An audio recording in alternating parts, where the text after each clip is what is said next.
अस्सलाम वालेकुम respected principal. जिस तरीके से आप लोगों ने टीचिंग स्टाफ का डेटा ऑनलाइन करने में कोऑपरेट किया है हायर एजुकेशन डिपार्टमेंट के साथ, उसी तरह से अब हम non teaching staff from scale 1 to 17 इन सब का डेटा भी कंप्यूटराइज करने के लिए आज ये वीडियो आपके साथ शेयर की जा रही है। जब आप अपने प्रिंसिपल अकाउंट के साथ HEHR वेबसाइट के ऊपर लॉगिन करेंगे और टीचिंग स्टाफ की बजाय सुपरवाइजरी स्टाफ लेके साइन इन का बटन प्रेस करेंगे तो ये वही स्क्रीन है जिससे आप पहले से फेमिलियर हैं, लेकिन इसके ऊपर चंद एक नई ऑप्शंस ऐड की गई हैं। अब आपको यहाँ पर टीचिंग के साथ नॉन टीचिंग भी नजर आता है और इधर ऐड ऑफिशियल का बटन भी बन चुका हुआ है। अगर आप लेफ्ट साइड पे देखते हैं तो आपको पोस्ट की भी डिटेल नजर आती है, रिपोर्ट्स नजर आती हैं और कॉलेज के ऑफिसर्स नजर आते हैं। नॉन टीचिंग स्टाफ का डेटा एंटर करने के लिए सबसे पहले आपको पोस्ट पर आना है और ऑल पोस्ट लिस्ट पर क्लिक कर देना है। यहाँ से आपके पास ये तमाम स्केल्स अवेलेबल हैं। आप अगर देखना चाहें, वैसे तो आपको ऑफिसर्स लिस्ट के अंदर भी नज़र आ रहा होता है। अगर आपका कोई भी नॉन टीचिंग स्टाफ एंटर हुआ तो यहाँ पर उसके स्केल के अगेंस्ट नंबर ऑफ टीचर्स नज़र आएंगे। जैसे आपको इस कॉलेज में BS1 के एक टीचर नज़र आ रहे हैं। चूँकि हमें 1 से लेकर 17 तक तमाम नॉन टीचिंग स्टाफ का डेटा एंटर करना है, तो सबसे पहले हम इन नॉन टीचिंग स्टाफ की वैकेंसी पोजीशन ऐड कर देंगे। उसके लिए आपने क्या करना है, सबसे पहले ऐड पोस्ट पे जाना है और यहाँ से 1 by 1 अपनी पोस्ट ऐड कर देनी है। जैसे इस कॉलेज के लिए लाइब्रेरी अटेंडेंट की पोस्ट है जिस पे एक बंदा काम कर रहा है, सो हम यहाँ से सबसे पहले लाइब्रेरी अटेंडेंट को सेलेक्ट करते हैं। उसकी नंबर ऑफ पोजीशन टोटल जो सीट्स इस कॉलेज में उसे चूज़ करते हैं, उसका स्केल चूज़ करते हैं कि ये 1 है और इसे सबमिट कर देते हैं।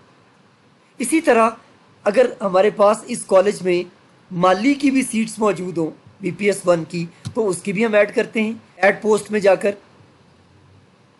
पहले पोस्ट का नेम लिया माली, ये माली लिस्ट में आपको मिल जाएगा। नंबर ऑफ पोस्ट ऐड की, जैसे इस कॉलेज में नंबर ऑफ पोस्ट 3 है और इनका भी जो ग्रेड है वो 1 है। अब आप इसे सबमिट कीजिए।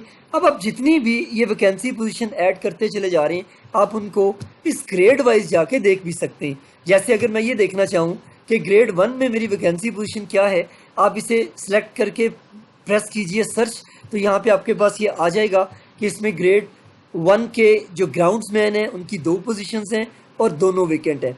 इसी तरह आप यहाँ देख सकते हैं कि लेबॉर्ट्री अटेंडेंट की 10 सीट्स हैं और 9 जो हैं वेकेंट हैं।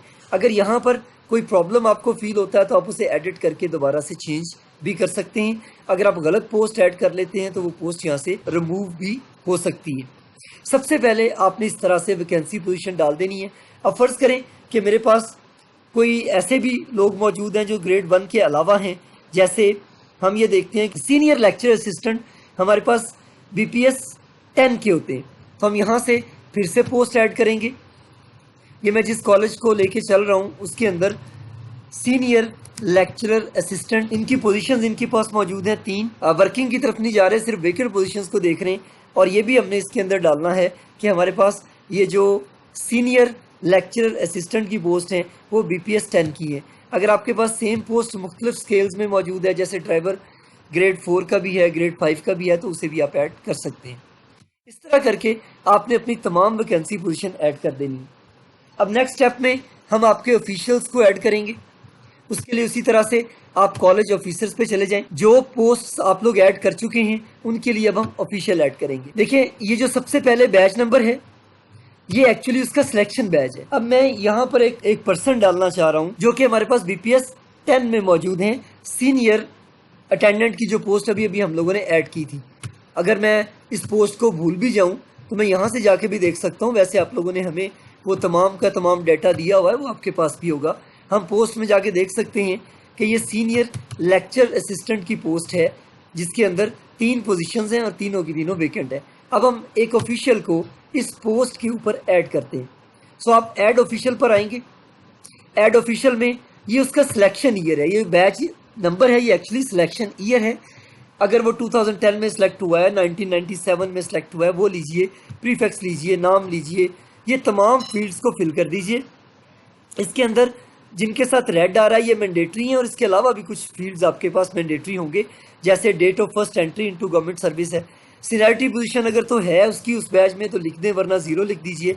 एम्प्लॉइज़ का कैडर सभी का जनरल कैडर होगा, रिलीजन है, फिर उनका सिलेक्शन ग्रेड के जब उनकी सिलेक्शन हुई थी तब किस ग्रेड में, जैसे हो सकता है कि एक ड्राइवर ग्रेड 4 में सेलेक्ट हुआ हो, इस वक्त ग्रेड 5 में हो, उसकी डेट ऑफ बर्थ है, सुपर एन्यूएशन ऑटोमेटिकली कैलकुलेट होगी।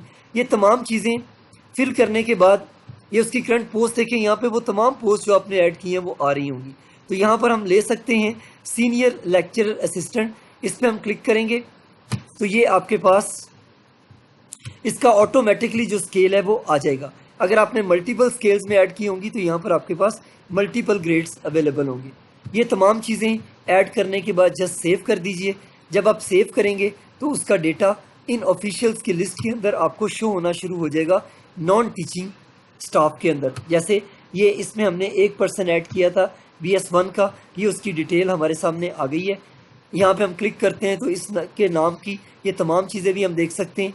जब ये हो जाएगा तो उसके बाद इन टीचर्स का फिर CNIC के साथ user name password automatically create होता जाएगा।